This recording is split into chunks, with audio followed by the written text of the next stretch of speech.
At first glance, one might have a hard time seeing the similarities between Hirayama from Wim Wenders's Perfect Days and Uncle Iroh from the Avatar: The Last Airbender series. Hirayama is a toilet cleaner in Tokyo. Iroh, a retired army general. What connects both characters, however, is their deep appreciation for life despite their troubled pasts. This is moral of the movie. Hirayama's life is one made up of routines. Every morning, he wakes up, waters his plants, grabs a coffee from the vending machine, and goes on his way to clean toilets in Tokyo, the same ones every day. He is a man who enjoys solitude and simplicity. As a viewer, you get the impression Hirayama doesn't need a whole lot in order to be happy. He finds beauty in the ordinary, in the small things that most people ignore or take for granted.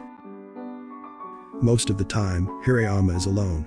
But even in the presence of others, he only speaks when absolutely necessary. On the other hand, Uncle Iroh revels in human interaction. He enjoys helping people, sharing his wisdom, and spending time with the people he loves. His confidence allows him to approach these interactions with an open and curious mind, rather than a cautious and wary one. What both characters share, however, is an unwavering appreciation for life. Despite his sober existence, Hirayama finds beauty in the waving trees, the laughter of children, and his old cassette tapes. Hirayama's happiness is self-procured, something he tries to be in full control of. Iroh appreciates life in much the same way. Like Hirayama, he has a great respect for and connection with nature and spirituality. His attitude towards life is ever optimistic, even in the face of adversity.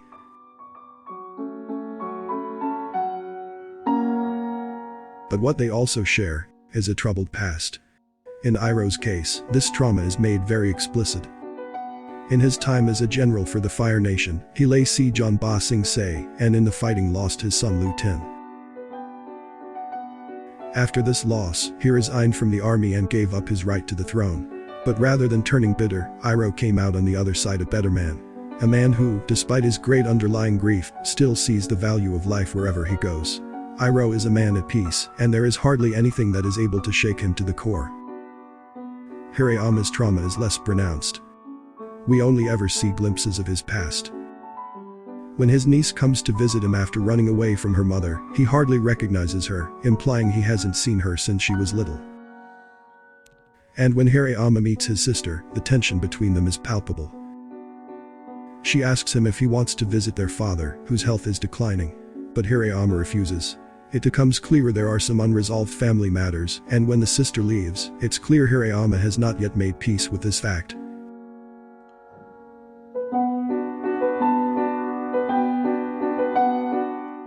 His trauma surfaces a couple times throughout the film.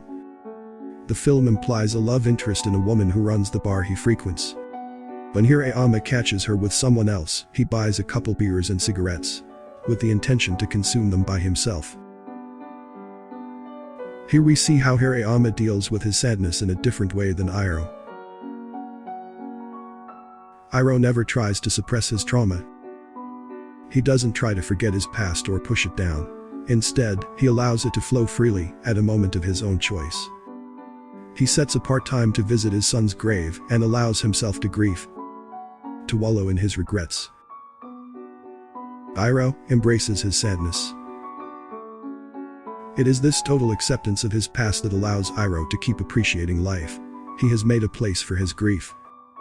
Hirayama, on the other hand, treats his sadness as an unwelcome intrusion in his routine, one he tries to either ignore or drown away. He has meticulously crafted a way of life that allows him to cope with his trauma without addressing it. He has isolated himself and finds comfort in monotony. This is not to say that the joy he experiences is disingenuous, but his happiness rests on a weak foundation. Whereas Iroh's happiness is a result of confronting his trauma, Hirayama's happiness is a distraction from this confrontation. Although Iroh and Hirayama deal with their trauma in different ways, both characters show us that happiness and sadness are not mutually exclusive. The fact that Hirayama has not dealt with his trauma does not mean he cannot find joy and contentment in his sober lifestyle. And just because Iroh has made peace with the mistakes from his past, doesn't mean he can't allow the sadness to return once in a while. There is no correct way to deal with sadness. As Tolstoy wrote, all happy families are alike. Each unhappy family is unhappy in their own way. If there is a lesson to be learned from Hirayama and Iroh, it is perhaps that sadness is as much part of the human experience as happiness.